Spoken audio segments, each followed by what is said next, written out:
Hello friends, in this video we are going to configure the minimum order value and minimum order quantity of your cart. So basically this is helpful when you don't want your customers to be placing very small orders and you want to put a minimum before which you don't deliver.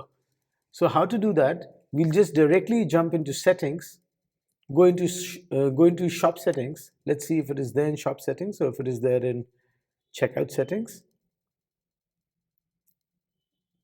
And out here, we can put in minimum order value. So let's say I put in minimum order value of 2000 rupees and minimum cart quantity as 2.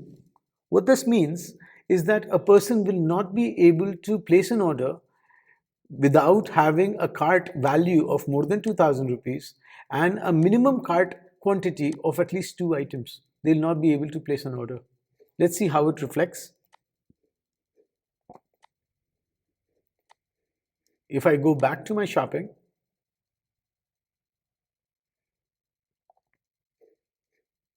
and I'm going to say, let's add this to the cart.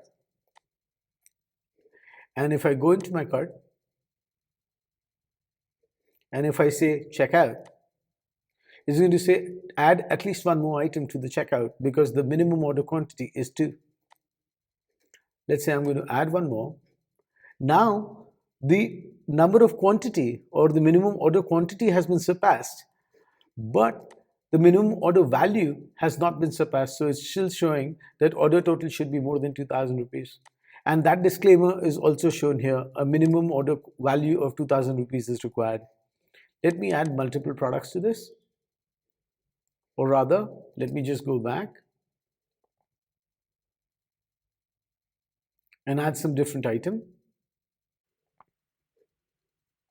So I'm going to pick up some other item out here, which is of a larger value, of course. And I'm going to go here and I'm going to now check out.